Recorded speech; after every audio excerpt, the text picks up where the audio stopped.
The Strip, Las Vegas, New Year's Day, 2025. A city built on chance and spectacle was about to witness an explosion that defied explanation.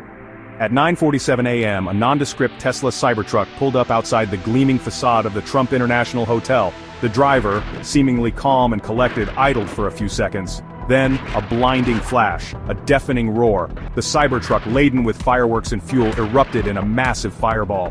The shockwave ripped through the heart of Las Vegas, sending a rain of debris onto the Strip below. The iconic fountains of the Bellagio seemed to stumble in their dance as the ground trembled. Tourists scattered, screaming, capturing the carnage on their phones.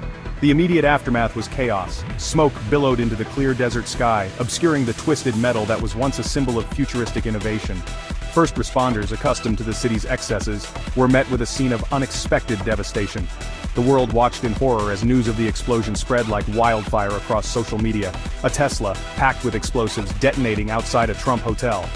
The implications, political and otherwise, hung heavy in the air. Was this a random act of madness, or something far more sinister? The driver, identified as 37-year-old Matthew Livelsberger, died instantly in the blast. A decorated U.S. Army veteran, Livelsberger's military record painted a picture of a man who had dedicated his life to service. 19 years, special forces, multiple tours in war-torn countries. What could drive such an individual to such a desperate act? Investigators descended upon Livelsberger's life, piecing together fragments of a puzzle that seemed to defy logic. His apartment in Colorado Springs, meticulously organized, offered no immediate answers. His digital footprint, scrubbed clean, only deepened the mystery. The Cybertruck, rented under Livelsberger's name just days before the explosion, had been carefully modified. The bed, concealed beneath a tarp, had been transformed into a deadly arsenal.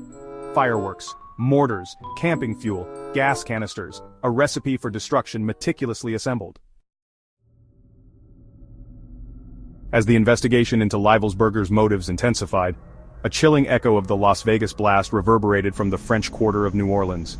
Just hours earlier, a rented electric Ford pickup truck had plowed into a crowd of revelers celebrating New Year's Eve. The driver, Shamsuddin Bahar Jabbar, a 42-year-old with a history of mental instability, had unleashed a night of carnage, leaving 15 dead and dozens injured. Was this a horrifying coincidence? Or were the two incidents, separated by hundreds of miles, tragically intertwined? The FBI, tasked with unraveling the threads of both tragedies, discovered a potential link between Livelsberger and Jabbar. Both men had served at Fort Liberty, formerly known as Fort Bragg, albeit at different times. Had their paths crossed? Had a shared experience, forged in the crucible of war, planted the seeds of their respective downfalls? The explosions in Las Vegas and New Orleans sent shockwaves far beyond the immediate blast zones. America, still grappling with the ghosts of its past, found itself confronting a new wave of terror, one that seemed to target the very fabric of its identity. President Biden, addressing a nation on edge, urged calm and unity. Elon Musk, CEO of Tesla, offered his condolences and pledged full cooperation with the ongoing investigation. But amidst the official pronouncements and promises of justice, a profound sense of unease settled over the country. The questions lingered.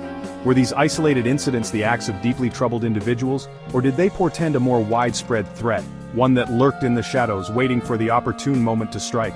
As the investigation unfolded, one thing was clear: the road ahead would be long, arduous, and fraught with uncertainty.